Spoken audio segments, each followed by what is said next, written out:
on to the next session, which is ports and energy. And I am very pleased to introduce Jason Lustbader. Sorry about the surprise change in the schedule. He is commercial vehicle technology. Yeah, you never want to stand between ice cream and people. Anyway, he's the Commercial Vehicle Technologies Group Manager within the Center for Integrated Mobility Science at the National Laboratories of the Rockies. I sat next to Justin and we chatted the other day. It was fascinating. So I'm really eager to hear this session. For more than 15 years, Jason and his team have partnered with ports across the United States to evaluate innovative transportation and energy solutions that improve operational efficiency, resilience, and long-term infrastructure planning. So come on up, and we're eager to hear what you have to say. Please welcome Jason. You're welcome. All right, thanks for that great intro. I don't know if I'm gonna need this box. It's a safety box. All right, because I'm gonna just like step over here. All right, well, so I'm gonna talk about ports and energy. And the overall theme here is thinking about ports not as just transportation hubs, but understanding them as an integrated energy system, transportation and logistics system, and how we think about modernizing ports and helping them meet the needs of the next generation of port structure. Is it possible to move? Can I just move the box? Because I'm going to trip on it. Okay, sorry.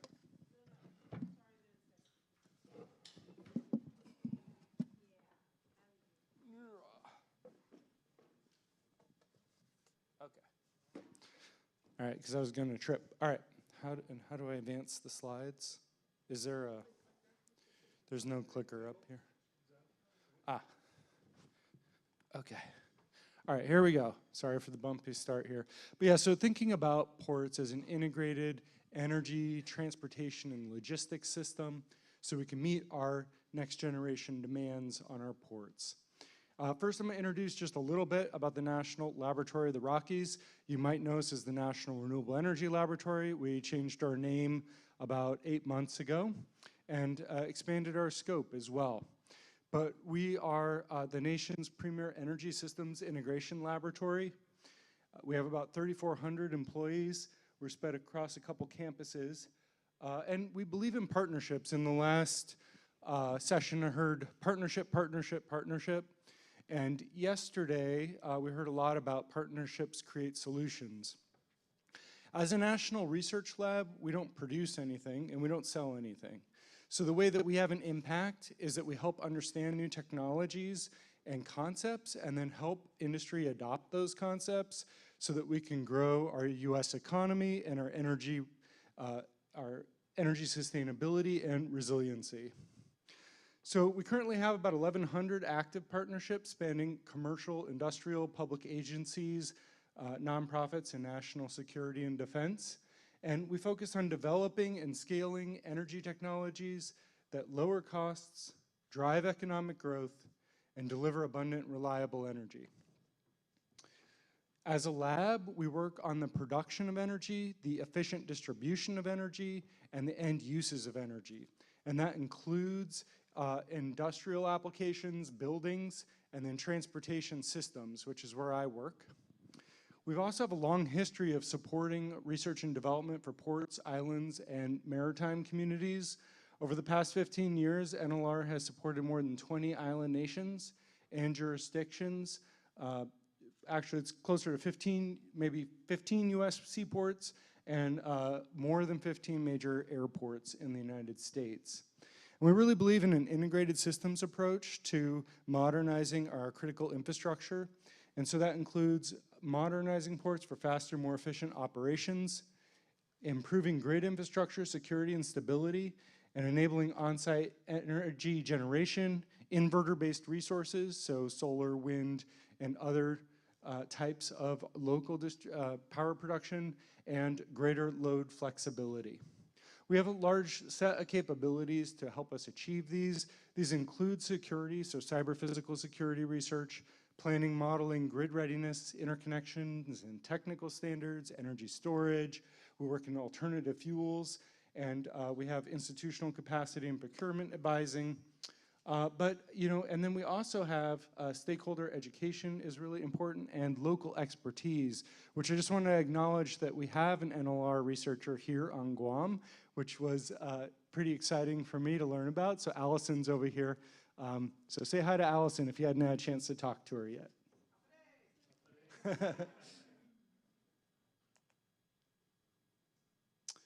And NLR also has a history of working with Guam.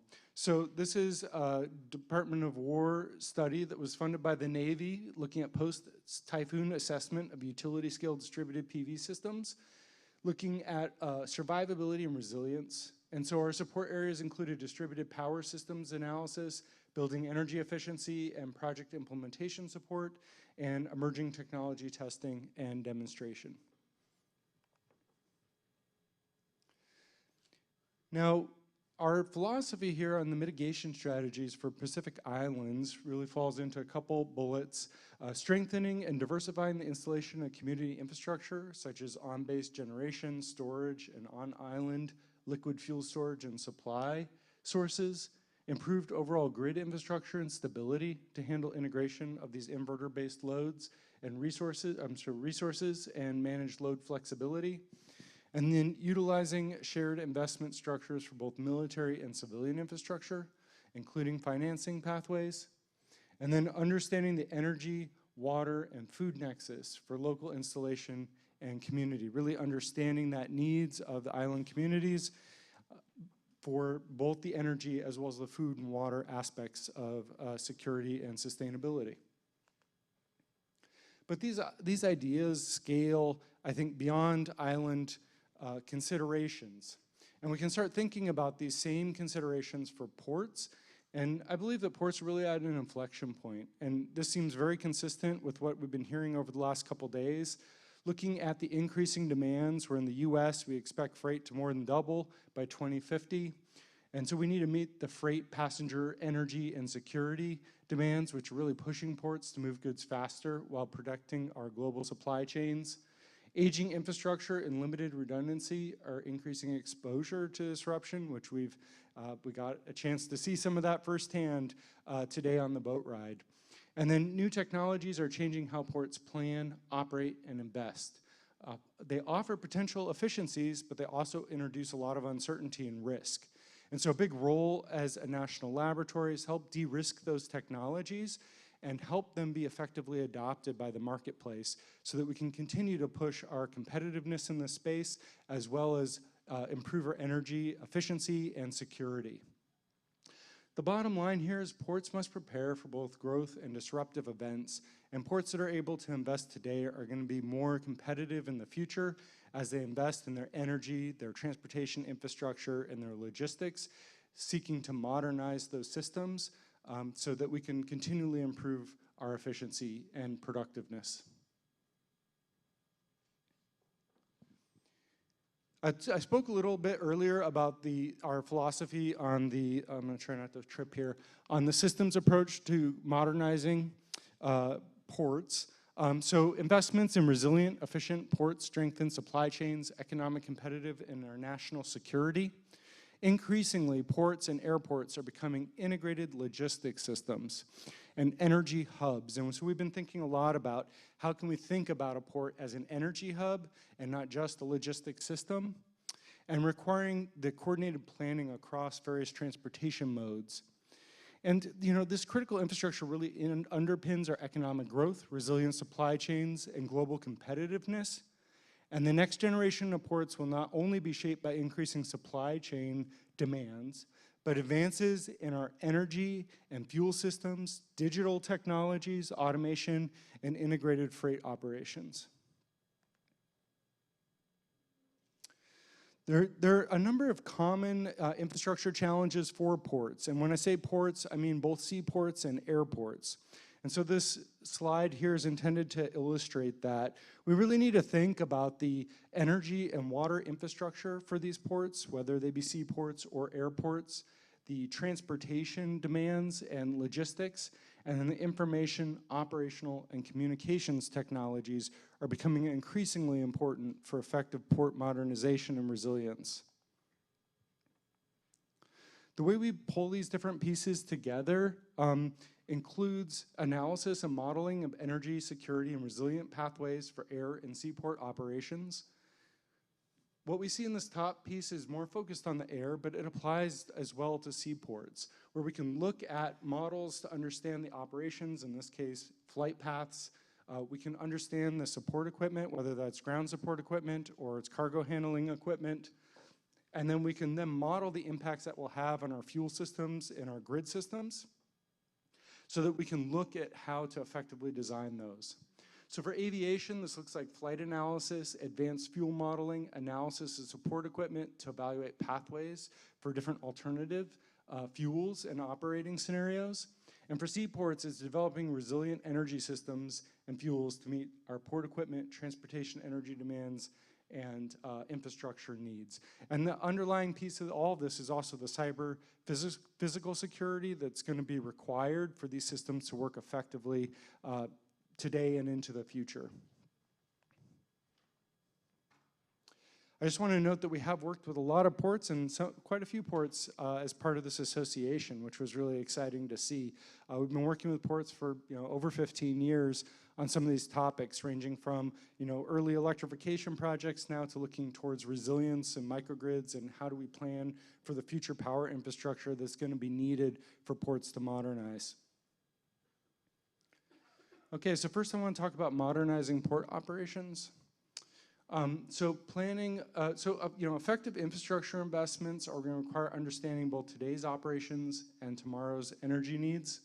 So we want to understand, starting with data collection, understanding today's operations and ground truth of our models, both in terms of cargo handling equipment, vessel movements, terminal operations, and vehicle activities. Then forecasting future energy demands, so understanding different cargo scenarios, electrification, alternative fuels, and charging operations.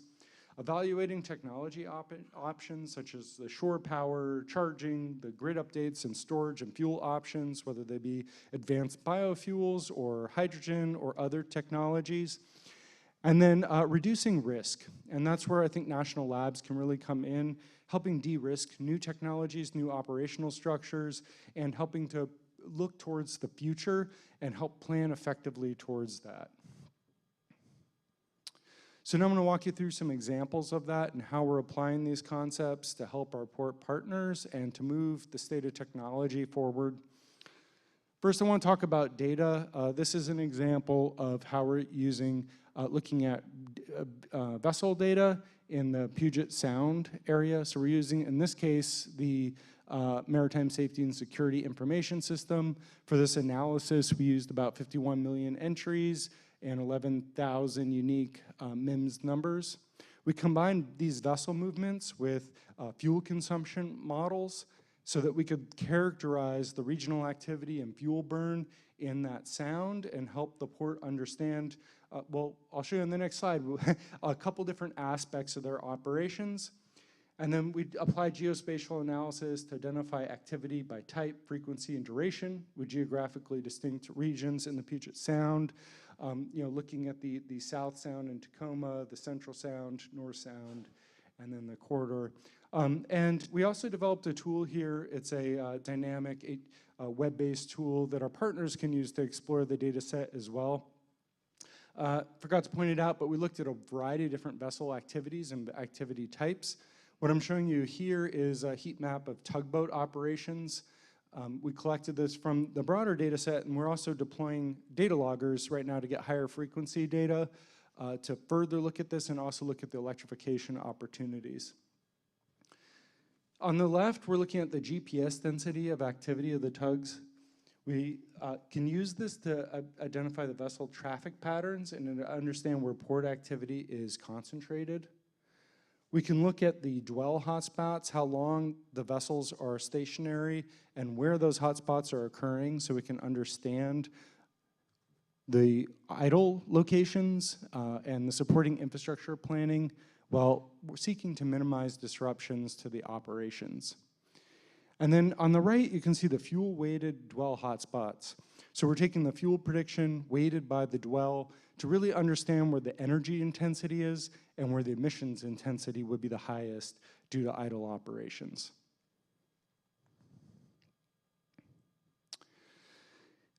Going from the vessel operations into the port operations, we did a project in collaboration with Port of Honolulu, and I saw them here. There you are. I'd love to catch up with you. I haven't had a chance to talk to you yet.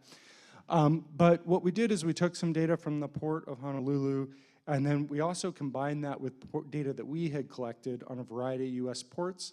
So we have a fleet of data loggers we deploy. We collect high resolution data where we can, all the different CAN signals off the vehicle, but also GPS. And so from that, we developed a model of energy of different stages of the container movements. And you'll notice these all have different ranges. And so this was based on data collected for different equipment types. And those ranges will vary largely due to weight of the containers, but there could be other factors as well. And so you'll see the kilowatt hours per TEU as we move the containers for each of these different stages in the movements through the port. And so this allows us to take a higher level look at the energy requirements across a broad set of different ports in the United States and beyond. And it gives us a framework to really understand potential electrification demands or hydrogen demands or alternative fuel demands as a first level, national scale analysis. So this is how we applied it. This is a study of 25 container ports throughout the United States based on available information that we could find on the cargo handling equipment. You'll see the top 3 up there: New York, New Jersey, Long Beach, and Los Angeles. Did I hear a woohoo? All right, yeah. All right, top 3. So what you'll see here is the peak power versus time of day, looking at different charging strategies, and it allows us to understand the likely energy demand at the port level. Now, this is intended to be a little higher level analysis. I'm going to get into detailed port-specific analysis here shortly. So, well, I guess that's next. So we can look at this national scale energy use, understand the impacts on electrification, on the power levels that are going to be needed at different ports at a national scale. But we might also want to look into the details of what's occurring with our port partners and help with both operations as well as future energy planning. And so we developed a tool called Altrios Lifts that actually builds out of a rail simulation tool that we built called Altrios. These are open source tools I think Altrios now has over 200,000 downloads worldwide, so it's been a pretty popular tool for a research tool. For those of you that are programmers, it puts it in the top 6.5% of all Python packages. Did that mean anything to anybody in the room? Maybe a few people. Okay. All right. So it's a big deal if you're a nerd like me. All right. So what this model does is we can model the detailed operations at a port. It started as a train truck terminal, and we've expanded it to full port operations. It allows us to look at the inflow and outflow of containers and how they move through the port. And it's what's called a discrete event simulation. So we actually tracked every movement of every container through the port, and we tracked the time, energy, cost of each of those steps. So this is, I chose to just show a truck rail process flow here for simplicity. But here you can see all the inbound containers in red, all the outbound containers in blue.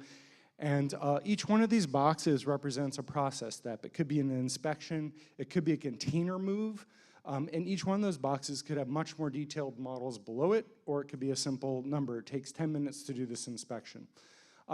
So what we do is we track all the containers as they move through this process and all the interlocking steps. So, if we're using a yard tractor to move something, it can't do 2 things at once. So we're limited by the constraints of the system. So then we can start looking at how this works. Rather than walk you through the details, I'm just going to show you a quick animation here. So in this case, a train arrives, the consists and contents are verified, et cetera. There's a bunch of steps that have to happen. Then the gantry cranes are going to get positioned. We'll then start, once these rubber-tired gantry cranes get positioned, we'll start unloading the units. You notice that they start getting stacked in the middle of the yard here. So we're tracking how much space they take, where they get put, and as they get moved, all the logistics. So we're tracking the fuel use, the time, the number of movements. Every lift of every container is tracked. So we can see the whole path of a container through the port. And then what happens is drivers come in at the gate, they get checked in, they're queued in, and then they come down, they pick up their containers, and then they leave, and then they exit through this node into the broader road network. And so this type of tool is allowing us to look at, create a digital twin of a port, and then, or a terminal in this case, and then helping us understand the energy, the time, the cost of the logistics. So we can look at today's electrification or future, or we could look at, labor augmentation or automation challenges and see the potential impacts those would have on the operations. And this is an example of how we applied this tool set. So we used the combination of our rail modeling and our terminal modeling to look at next generation rail technology. I debated whether I should include rail in this talk, but I've had several, I think there's actually some railroad operators here, I don't know where, maybe he's not in the room, but we had some good conversations about how rail is impacting several of the ports here. And so what you'll see on the top right here, this is in partnership with a company called Parallel Systems, but not intended as any endorsement, just a collaborative partner that we worked with. But these are self-propelled autonomous rail cars, or SPARCs. This one on the top right was tested in Colorado at Pueblo at the rail test facility there, a DOT facility. We took data from that testing and built a validated model of the rail car. And then we simulated two different corridors, one in Georgia and one in California, and we saw really encouraging results.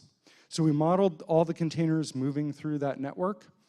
And on the left, you can see a uniform dispatch model. The blue line there is the conventional trains. So what happens is we have to build, big trains. So we need 200, 250, 300 cars or containers before we build a train, because there's a lot of labor, there's a lot of equipment, and there's a lot of logistics involved in building a train. You have all these mechanical couplers that have to be connected. And so what you'll see is they spike and then they drop dramatically, and they spike and they drop dramatically as a train dispatches. Alternatively, you'll see that orange line there, and those are autonomous rail vehicles. And what's kind of interesting about it is you'll notice in the top right, there's actually a lever on these, and so they have a pressure sensor that meets, and so they know when they're touching another car, and they have their own powertrain. Everything they need to move is right there. They got batteries, they have electric motors, and so they can dynamically platoon. So they can form their own platoons. There's no mechanical connection like on a standard rail car, and they can disaggregate, as you might say, so they can take apart the platoon. So what we did is we looked at what the optimal platoon size was. So there's some trade-offs. The shorter the platoon, the more drag you have, the less aerodynamic benefits, things like that. And we found the optimal platoon sizes, and then we optimized the dispatch schedule. And what you'll see here is that we achieved a nearly 70% reduction in transit time of these containers across the corridors. And we reduced storage requirements dramatically at the yard, and we used 30% of the energy to move the containers as a conventional train, which was very encouraging. Now, this is still an emerging technology. These are actually being tested on the Heart of Georgia rail line right now with Genesee, Wyoming. I think they're now in their phase 3 testing. Okay, so now I want to talk about logistics strategies. So on the port model, I showed you where the trucks left. There's a node there, and the truck leaves to the broader road network. Well, this model allows us to look at what happens when that happens. So this might be a very nice coincidence here. I got the Port of Oakland here. We worked with the San Francisco County Transportation Authority, and we modeled the freight coming through the Port of Oakland, and I'm gonna have to talk to the Port of Oakland after this. And we modeled all the destinations, and we modeled the trucks coming out of that port. And then we modeled all the base traffic. So on this right, you're about to see a bunch of base traffic there, so cars, right? Passenger cars, people doing their things. And then we start injecting a bunch of trucks into that space, and you'll start seeing the trucks And what we can do is we can look at the interaction of those trucks and the cars and the impact on traffic, the impact on the freight efficiency, as well as people's delay times. And so that can help us understand, well, how we time the trucks, how we do our shifts can impact that traffic. All right, so now we got through the traffic around the port, and now I want to talk about how do we move freight regionally and nationally. So how is freight moved across the country? And so we developed one more model. I know it's a lot of models, but it's the intermodal freight optimization for resilient mobility energy systems, INFORMS. But what's important about it is it allows us to track multimodal freight movement through a network with nodes and connections or edges across trucking, rail, and domestic maritime. In the future, I hope to add aviation and maybe pipelines. But so the way I like to think about it is layers. So if I start with my origin, I can move within my domestic maritime layer, and I'm allowed to move on any of those pathways until I'm at a node, which would be a port in this case. And if I'm allowed to, I can transfer to either rail or road. And then I can move within that layer until I hit another node and I'm allowed to transfer again. And so through this system, we can track freight nationally, and we can start looking at the impacts on cost, energy, and time of different decisions on our network and our national freight planning, which is, to me is pretty exciting. Allows us then to run large-scale optimizations and understand that. Now I'm going to talk about that a bit more, but I'm going to pause here before I go into this slide because there's a bunch of maybe, we're going to talk about AI here in a second. But before I do that, how many of you have used Google Maps for routing on your phone? How many people routed yourself here? Have you noticed the green leaf when you click on it? Who's seen the green leaf on their routing options? You've seen the green leaf? All right, next time you route, look for the green leaf. That is the energy optimal route. It also will show you how much money you'll save by taking that route. That was a partnership between NLR and Google in 2000 on a model that we built in 2018, 2019. And so you've all used NLR technology if you've done Google routing, at least if you click on the green leaf. So check it out, look for it next time. All right, so we took that same idea and we're applying it to freight here. So AI. So what do I mean by that? So we created machine learned models. It's a tool called Rowdy. It's the same technology that we partnered, well, it's a newer version of the same technology that we partnered with Google to do that greenleaf routing. But it's essentially a physics-informed AI surrogate. That is a fancy way of saying that we trained a model to predict fuel economy across a road network. So this allows us to rapidly predict energy, do route optimization and technology screening. You can run it on a laptop, but we are researchers and we want to make things complicated. And so we run it on a really high performance computer. But the reason we do that is so that we can look at huge numbers of scenarios at a national scale. And we can look at uncertainty. So we can look at all the different variations and understand the uncertainty and the potential impacts of our decisions at a national scale. And why I bring that up is that it impacts our national freight planning, but it can also impact all our ports, because you're all on there. Well, we haven't done the territories on this yet, but I would love to. But all of the contiguous United States is there currently. And decisions that are made at the national level can affect the ports or the nodes in this network. And through this, we can create a national freight decision support, looking at cost, energy, travel time, and infrastructure planning. And I'll just show you an illustration of results. So we solve this large network. We look at all the base traffic flow based on the origin destination demands across the network. We then run what's called an event-based simulation across that. We're actually tracking every single container that's being shipped from Los Angeles, in our model. We're not tracking the actual containers, but we've created all the containers and we're routing them through all the options, and we can look at those trade-offs. And you'll see each icon here is representing 50 out of, I'm showing you 5,700 containers that we shipped across this route.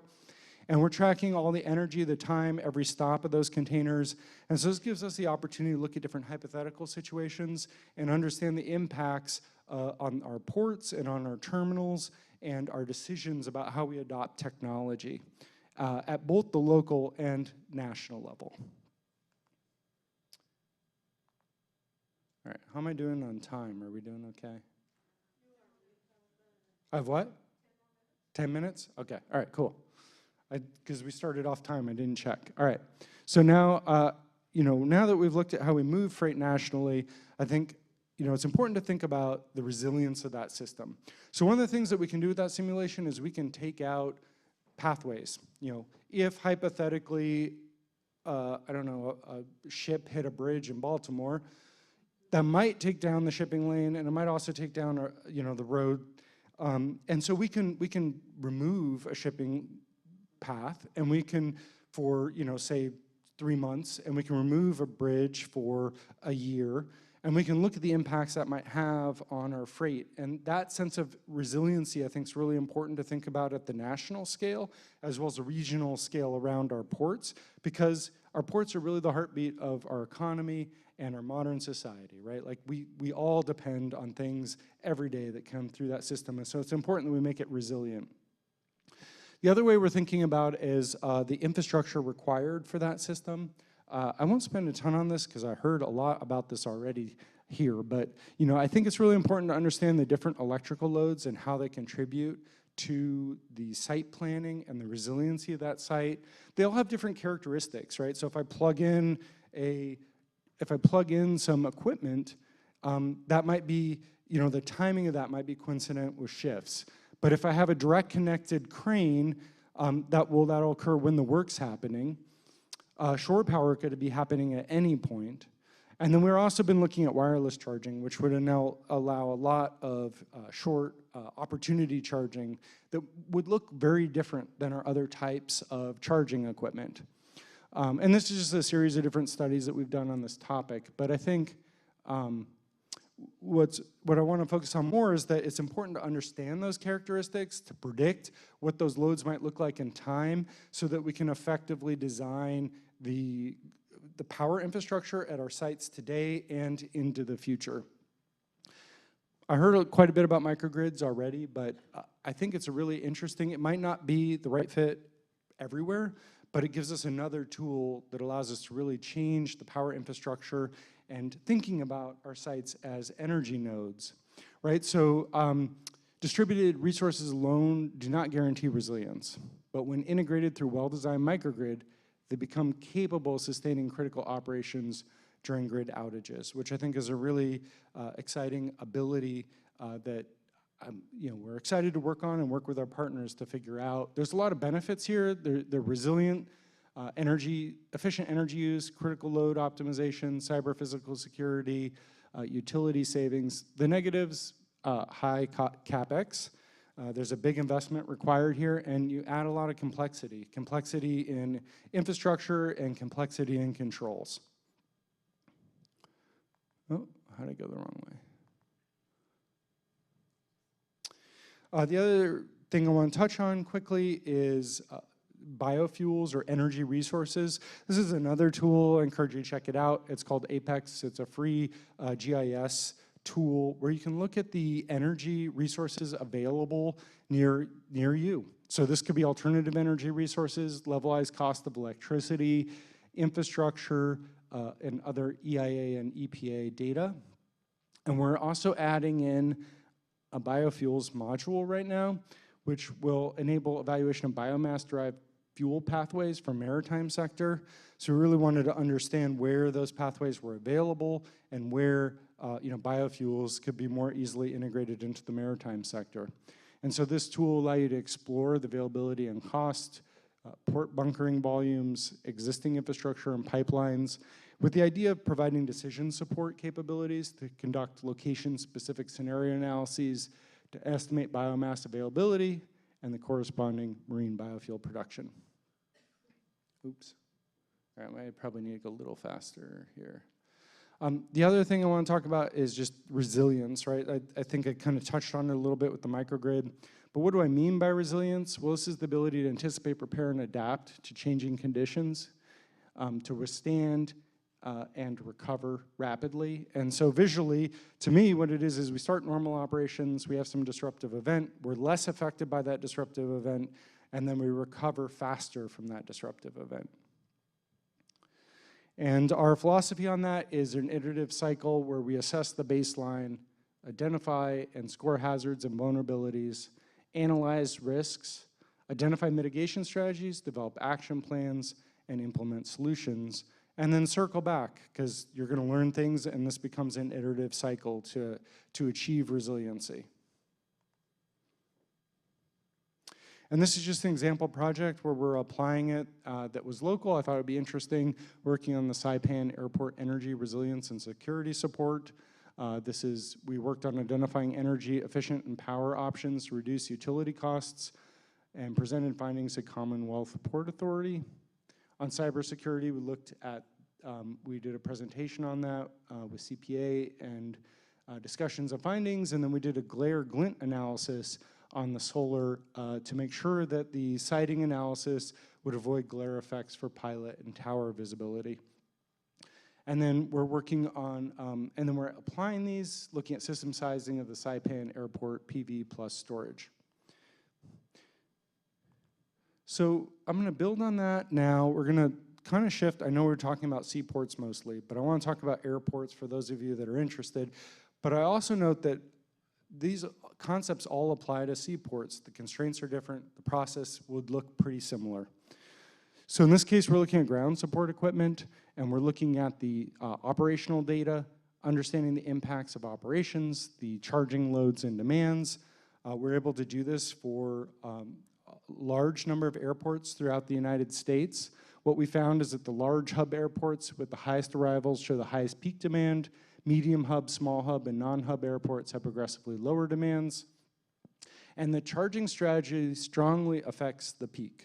I won't necessarily go into the details for time, but I think that's important to think about, is how you choose to charge your vehicles and equipment, and the scheduling and your site energy management can have a dramatic impact on your peak power demands and resulting utility costs.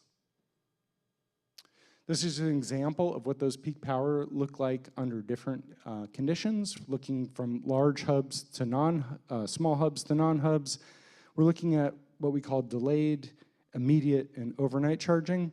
Rather than getting into the details, I'll just reemphasize that your charging strategies can have a big impact on your peak power, on your site energy design decisions, and the resulting utility impacts. The last area I want to talk about, building on this, is an area I'm personally quite excited about as well, and I thought it would be fun for everyone here. We're looking at advanced air mobility, and I think this could really impact our, certainly our airports, but our regional mobility options in the future. Modern aircraft really need this modern infrastructure. Advanced air mobility will expand our mobility, our access, and our economic opportunity, but the grid, once again, the energy grid and resilience planning are going to be essential to effective deployment. Now, I could show a very similar slide for marine fuels here, but we're looking at a broad set of different pathways, from synthetic aviation fuels to natural gas, which is a fairly hot topic right now, hydrogen and electricity. We have to understand the supply chain for all these fuels, how we get the fuel there, the cost, the emissions intensity of those fuels, and the logistics and availability. So if I replace the airplane with a ship, we could talk about a very similar idea. But advanced air mobility isn't just a vehicle problem, it's an infrastructure problem, and electric aircraft introduce high power loads. But we also have to integrate that with the site, right? So there's charging, there's building loads and on-site generation assets. So very similar conversation to seaports. Utilities, airports, FAA, operators, and other stakeholders need planning guidance, and energy infrastructure resilience is critical. If we're gonna have electric aircraft, we have to be able to charge those aircraft, and I'm getting the hook soon. So what I'll say is that this is a very similar process to marine. operations. We can talk more after if you're interested. And this is my last slide. So what we're doing is working with FAA to model electric aircraft networks. This is a hypothetical network across in Florida, looking at our current major airports and then all the vertiports that could be nodes off of that. We model every aircraft, the energy use. We know the state of charge when it would land. We have to schedule that, and then we have to charge it. And so we get charging demands in time, which allows us to understand the site energy demands, which informs our local site energy design, and then the connection to the broader grid, which is, again, very similar themes to what we talked about with seaports, but this will be enabling the next generation of electric aircraft. All right, I guess I'm out of time. We can talk about this later if you want to talk about the impact. So do we have time for questions? Two questions. Well, I have a two-part question. How time? Perfect. Excellent presentation on modeling. The Department of Transportation has FLOW, Freight Logistics Optimization Works. And I'm wondering if there's been a collaboration or touch point with your Center for FLOW with the Office of the Secretary's Freight Office. Yeah, so we have been talking with them. We don't have access to the data because they're only providing it currently to the participating industry partners. But it is an active discussion, and we are in touch with that organization. It's a good question. It's a good effort that they're doing. Great, and I'd be happy to further facilitate that if That would be fantastic, yeah. And then the second one is our agency is focused on innovation as it pertains to small modular reactors in the port space. And I'm wondering if you've had any collaboration or work with DOE in that area or others. Yeah, so for NLR, we treat that as a power source or an energy source for the broader planning, but some of our sister laboratories do detailed research in the small nuclear reactors. And so from our perspective, it's kind of, it's an input into the simulation, but we do have collaborations with other labs that are looking at developing the technology in detail. All right, thank you. Yeah.